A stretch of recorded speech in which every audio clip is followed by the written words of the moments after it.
everyone, welcome back to Episode 2. Today we're going to be talking about some of our experiences and how we grew up and how this influenced and shaped to the people we are today. So first I want to ask everyone where we grew up. I can start off. So I was born in Canada, actually, and then we moved back to Lagos, Nigeria in 2010, so when I was about 6. And then I did secondary school in the UK just outside of London. So I've always been in England. I actually grew up in Surrey, which is quite close to London, but very different in terms of sort of, I don't know, what goes on. It's very sleepy, countryside vibes. So that's where I spent most of my life. So I was also born in Canada, in Montreal. Then with my parents, we went back to France. Then we moved to Switzerland, as I explained it in Episode 1, for about 9-10 years. And then in 2017, we went back to France. My parents split. I went back to France with my brother and my mum. And for university, it's been a year since I'm here at London. I grew up in London, but when I went into secondary school, at the time I was living in East London and the schools in Newham weren't the best. So then I moved over to Redbridge and went to schools in East London, Essex area. I was born in Nigeria and lived there for 11 years before I moved to Sweden. And in Sweden, I lived in the south of Sweden. It was in the biggest city or the most diverse either. And then I've been in London for about 6 years now. So I was born in Nigeria and I moved to the UK when I was 6-7, and I moved to Manchester, lived there for all of my childhood and my teenage years, and then moved to London for uni. So I was born in London, actually central London, because my mum was in the army. And then when she finished, we went back to South London, so near Wimbledon sides. Yeah, thank you so much. So yeah, we've got quite a wide variety of different backgrounds here, as in from various different countries, those in the UK and also those from in London and outside. I'm just kind of curious, obviously based on these sorts of circumstances, how did those sort of growing up and your sort of background sort of influence you to get into STEM also, just or influence you in general? I think, especially most people here know, Nigerian culture is very focused on education. That's always been quite a high priority throughout my life. And I think generationally from my grandparents to my parents, that's always been something that they really emphasize that I need to excel in. And I think also just teachers in school always directed me and gave me the confidence to be able to apply to any uni I wanted to apply to or do any type of degree, really.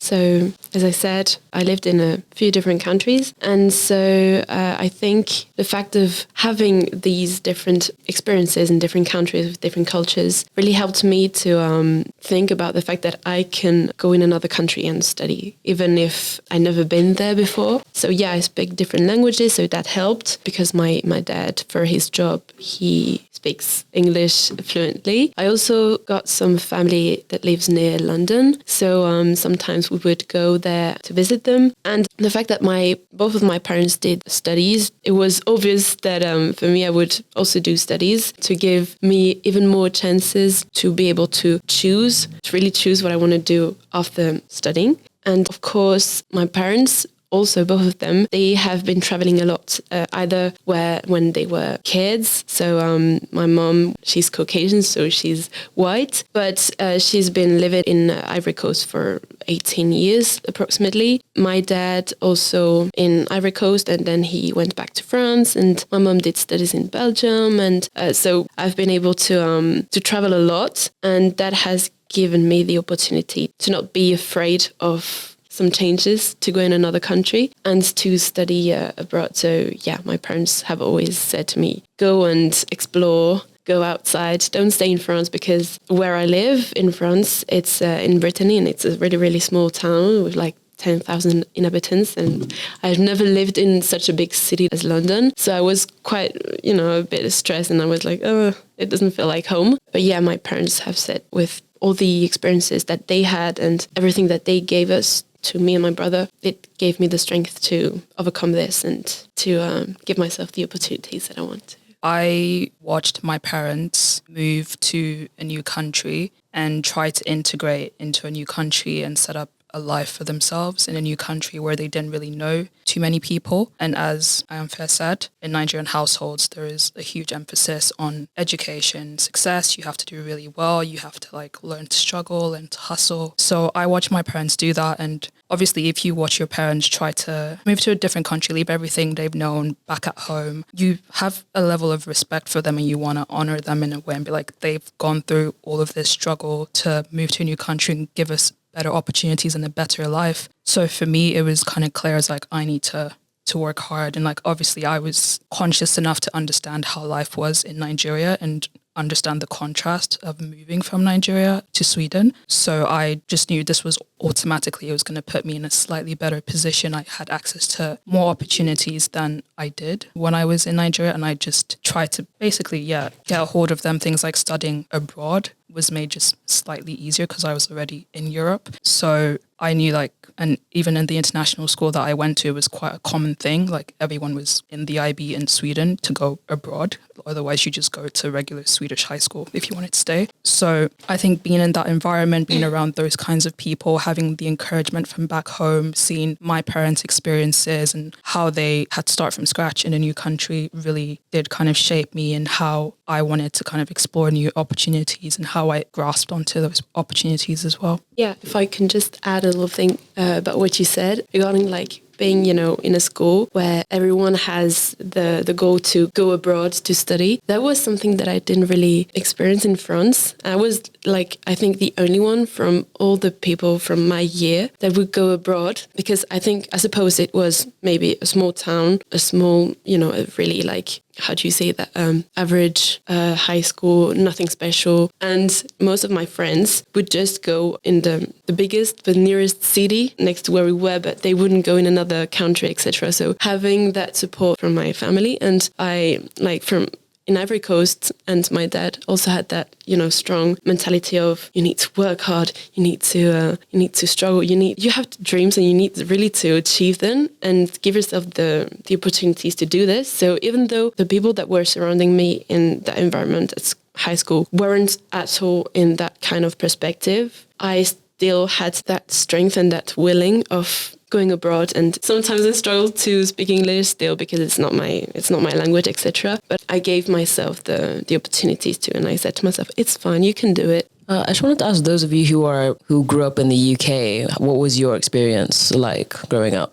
I would say that I had a little bit of a mixed experience being in the UK and sort of within my education, because when I first came, me and my family, we lived in Manchester, and I went to a local primary school. Our area had quite a lot of black people. I think in my class, it was probably 50% black people in it. And that was great. I felt I integrated quite quickly, especially being new from Nigeria and like having to adjust to UK life. And then because my parents wanted me to have the best opportunity, I was doing exams for like grammar schools, but then also private schools. So then I ended up getting into a private school on a bursary. So I then switched over to a private school essentially. And that was completely different because I went from 50% black people to being one of 3 black people out of a class of 100. So that was a whole new experience. And because school is such a huge part of your life when you're a kid, it was quite novel. It was like being thrown into the deep end. And I think that is something that I think has sort of shaped the opportunities that I have had, because I know that having that privilege to go to private school, even though it wasn't a bursary, I had so many more opportunities. There were so many things that I did. I spoke to my friends from primary school sort of when I was coming to the end of my high school experience, and I was sort of aghast at like the opportunities that they had, it was just very different. I sort of had that privilege afforded to me by going to a private school. And I think that I was encouraged all the time to go into STEM. It was a girls' school as well. So they really tried to push that whole STEM thing as well. So because of that, during that time, I always lived in that area that I lived in, which was very black. So it was sort of like having 2 sides of my life where I went to this private school, but then I was going home. And sometimes I felt I had a little bit of that inferiority complex in terms of my family's finances. But I think at the end of the day, I've ended up where I'm at. And it is because of my hard work, but it also kind of is because of that school environment that I was in and the encouragement that I got, the support that I got. I was in very small classes. So essentially, I think the overall, I had a lot more opportunities, but it did come with some difficulties. But in terms of how that shaped my opportunities, I think that I've sort of said it all. No, thank you very much. That's a really interesting point, actually. As in, you raised about kind of having this two sides. I think that's like a very key thing that I think a lot of people kind of experience in many different aspects, just from going from like a private school and then obviously having it in the life where everyone else is going to like a public school. Yeah. There's kind of like almost like switching between those sort of things, which I think is a very common kind of trend that we're kind of in general that kind of people experience.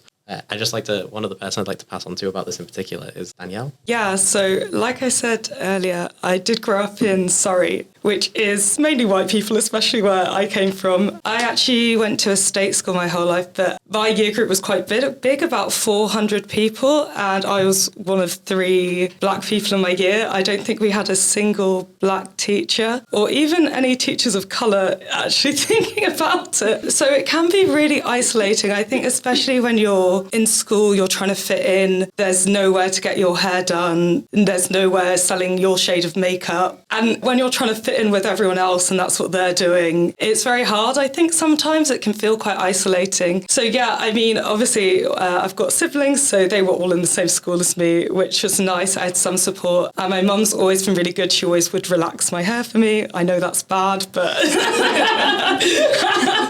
someone who can find a hairdresser, it was very handy. And I think, as many people have said, just fostering that importance of working hard. And if you work hard, you can really go wherever you want to go. Even if you do feel a bit alone in this environment, I think one thing about going to university is you're always going to find your people. Any university is much more diverse, not than anywhere, but definitely than where I grew up in, sorry. So for me, growing up in London as a female and of black heritage, I felt quite privileged in the schools that I went to. So the secondary school and sixth form I went to were specialising in maths and science. So they really championed opportunities within those fields. So for example, they had a thing called Villiers Park Educational Trust where you could do taster courses for university. And there was also an Into Science scheme, which I actually did. And that's how I found out about biochemical engineering. So I did like a 2-week internship in a department. So I feel like without having grown up where I did, I would not have possibly had those opportunities. And I may not even be where I am today. So I've been very lucky, I feel. Yeah, I agree because I grew up in Southwest London and I went to an all-girls Catholic school, so they were really pushing for women in STEM. So I remember my DT teacher, a woman of colour, she always was like, Edna, go for it, because I was the only black girl in the whole of the DT class in GCSEs. And so she was the one that really told me to go for it and pursue all these things. So there were so many things that were on offer to people of black heritage, people of backgrounds that need more funding, like Sutton Trust. And I did some of those stuff in year 12 and year 13 and bursaries as well. And you just have to go and see, it says black heritage, tick, free school meals, tick. So it was actually really good. That's why sometimes I'm like, oh, not sometimes, all the time. I'm like, yes, it's good to be black, but especially in this situation, because they're trying to push for it more. So you just need to look for it and you'll find it. And just to add to that as well, I think a common theme, no matter the environment, is just having people around you to support you, whether that's in the UK or outside the UK. That's something that I've picked up from this conversation. And I can relate to that as well. In school, especially my sixth form tutor and my biology teacher, they were people who, they weren't black, they were Caucasian women, but they completely supported me throughout my whole university application. And they made me believe, like, without a doubt that I'll be able to get into whatever I wanted to. So I think your environment is really important and the people around you is incredibly important. And I think we've all been privileged to have people that have supported us throughout our journeys. So just kind of to follow up question on this actually is more to do with, do you think these opportunities that were reserved, encouraged for you to apply to kind of made a huge difference in your approach to STEM? And also, if you hadn't had those opportunities, do you think you still would be as interested in STEM? Definitely. I think because the opportunities were presented to me and I've seen that they're looking for black women that are interested in STEM, I pursued it. But if it wasn't, I feel like it'll be much harder to actually go out my way and be like, oh, okay, they're accepting or they're hiring others. I'll just think like, oh, they probably won't pick me anyways because I'm this, because I'm that. So for them to explicitly say, of Black heritage and all of that. It's really, really helpful. And of course, you can do it without having all of that. But I think it really helps people, especially when they're confused, because I was confused about what I was going to do when I was going to university. So it was really helpful. I was just going to say that, yeah, I think those programs are really important as well. I think I didn't go to anything for STEM specifically, but I did UCL Envision, which was for people of Black heritage who were interested in maybe applying to UCL. And that was done online because of COVID, but it was still such a great opportunity to learn a little bit more about UCL, to get a little bit more of an insight in terms of what it's like to be a Black person at UCL. And it's actually funny because they had a professor who was speaking, and it actually ended up being Mike Sulu, who was, who's a professor in biochemical engineering, who's a Black man. So I don't think I was actually planning on applying to biochemical engineering at that point, but I'm not going to say that Mike influenced me.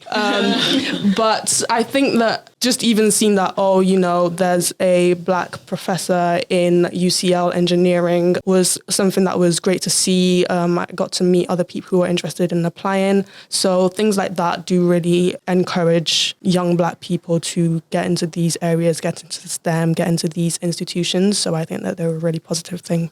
So thank you very much for your answer. I just wanted to add a question. So I don't know if you guys throughout your academic journey have used extra resources that are specific to Black students. For example, I know 10,000 Black interns is a really popular one. I don't know if you guys have used anything else to help you, with internships or with your career in general. So for me, I did the InterScience scheme, and I feel like that helped me actually get to where I am today. So it opened my eyes to the different opportunities within STEM and how the actual careers work and what people do on a day-to-day basis. So without having done that, I wouldn't have understood the field or really understand what it was doing. So I feel like that really helped me decide that I would like to also do a similar career path where you're actually using the theory that you've learned and applying it in practical settings to help different situations or provide solutions.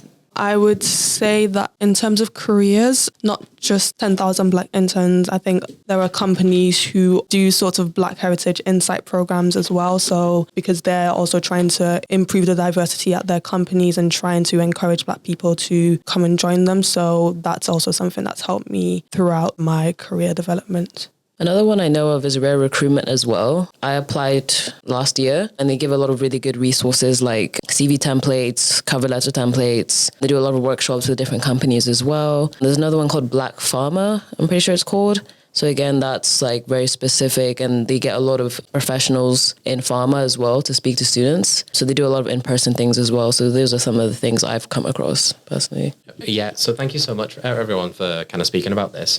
We're going to talk about, obviously we kind of mentioned this before about what you think you mentioned that some people have been involved in a lot of the UCL programs that we have necessarily before they joined. I'm just wanted to kind of get some people talking about, has UCL let you kind of flourish into the people that you are right now? Has it kind of made you kind of explore and give you the opportunities to really live to your potential in that kind of way, as in like has it facilitated that?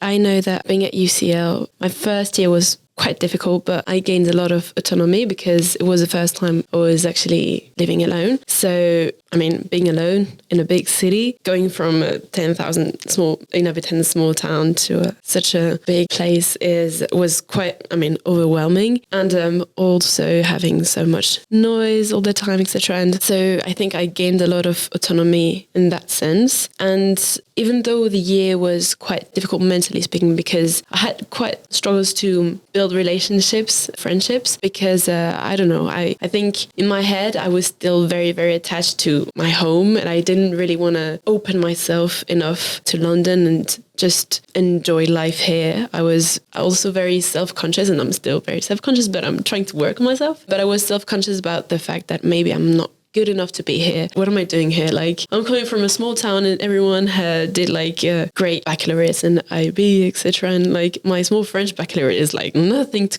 compared to this. And I was like, maybe I shouldn't be here. Maybe it's too difficult. Maybe the whole year was like this. So it was very, very difficult. I was in a small room. I was one in the UCL residences, and I had a small room, but in the kitchen, I had a shared kitchen with other people, but the people weren't here. So I was quite lonely. And yeah, even even though the year was complicated, and on top of that, I wasn't really identifying in my studies in the sense that I didn't really like it. I was quite shocked because I was quite sure of what I wanted to do, but actually I was more into the biochemical, but more into the environmental plastic and why not like creating bioplastics and that stuff. And I wasn't expecting of having so much medicine and pharmacology, etc. So I was really feeling very lost. But what I know is that this degree is very valuable, and that even though I'm not like wasting my time, it's so valuable knowledge that even though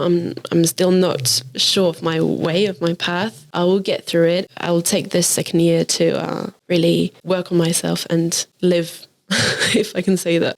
For me, I'm going to go a bit more broad and talk about London, just because I came from a different country in a small town where it was like predominantly white people. So I think London as a whole is great, like with how diverse it is. I felt kind of I belonged a bit more. Like things like, for example, like if you change your hair every week, like back when I was in school, they'd be like, who are you? Because you have a different hair this week. But it's like I come to London, like there's more people that look like me. And like I walk down the street and I see like 10 people that look like me. And I just feel like so much more comfortable in my blackness and like just certain things that I was like, oh, I don't want to change my hair as much. I'm just going to keep the same braids in because I don't want to look very different. So teachers are like, oh, you look different this week. Like what's going on? So I think London as a place really helped me kind of feel more comfortable. And obviously like being black is part of our identity. If you feel more comfortable in that aspect of yourself, other things will fall into place as well. Like just being able to go, okay, maybe not everyone goes like Peckham High Street, but like you go Peckham High Street, get like your fix of Nigerian food or whatever food you want to eat. I just felt like I belonged so much more. Like I met people that look like me where I didn't have that as much back at home. And I mean, I was one of 3 black people in like a class of 80 students in high school. And like most of the black people I met outside of school were in church. So basically go to church with my parents, and a lot of kind of Nigerians tend to be religious or Christian. So I'd meet a lot of Nigerians and other Africans there and other black people. So I think just kind of having that sense of community and having that here in London has really helped. In terms of UCL, I think like what other people have said, for example, having professors that look like you or people that are teaching you in your courses. So for example, seeing Chika and Mike Sulu, immediately like I saw their names, I saw they're black. I was like, whoa, this is different. But I was like, I actually feel like way more comfortable. And it's like, I felt like it was easier for me to like go and approach them. Like if I had a question, than maybe how I felt when I was in school. So kind of seeing more people and having that inclusion, like I didn't realize how much of an impact it would have until I was in that situation. I was like, this actually makes a difference. So having that sense of inclusion and seeing that diversity around was really encouraging to see. But the department as a whole, yeah, has been good. I mean, UCL has societies and everything. You can get involved, ACS or whatever you want to do. So I think that's kind of helped with that sense of my identity. I agree, but just because I grew up in London, I was surrounded by a lot of black people anyways. It was just a shock coming into lectures the first day, and me and Chloe were the only black people in the whole cohort. And this year they even said we had 70 biochemical engineers and then bioprocessing as well. There was no black people in there. So it was kind of shocking because UCL was really diverse. I was following them on social media, seeing the ACS and everything. But just, I think because of our course is quite niche, not lots of black people have gotten into it yet. So when Chika approached me and she was like, all of us were the only black people in the whole biochemical engineering, it was a big surprise because when you look at other courses, also in UCL, they have a lot of black people. Even if you look at chemical engineering, because it's bigger, I guess, there's still more black people. So yeah, it was quite a shock to me.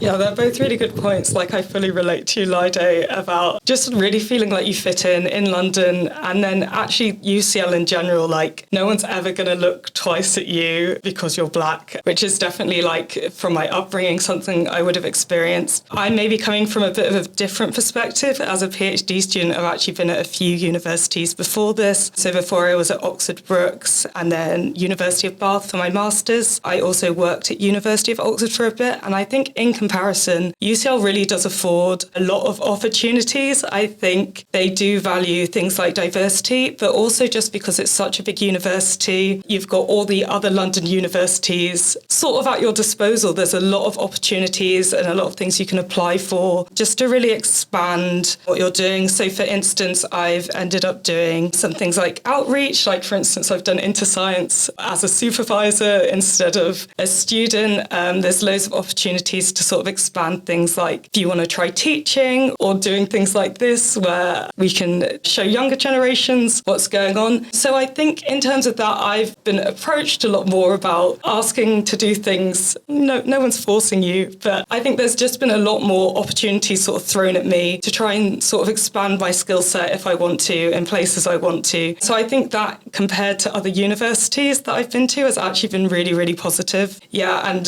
the diversity on campus is really good. As you were saying, our department is maybe a bit niche, but I think it's really important to get other Black people, other Black women involved, especially in subjects like this, because healthcare, as I'm sure we're all aware, can be very geared towards white people, white men specifically. So we really need other Black female voices to start steering things like bioprocessing of medicines in more that direction, in a more diverse direction. Yeah, I completely agree. And just to add, even the fact that we're able to have this podcast was through a UCL program called UCL Changemakers. So the fact that we even got greenlit to do this kind of shows that this is a really interesting and progressive topic that UCL was interested in. So I was definitely grateful to be able to do this. It started with a conversation between me and Chika, and it just became this. So yeah, definitely provided a great platform for us to speak.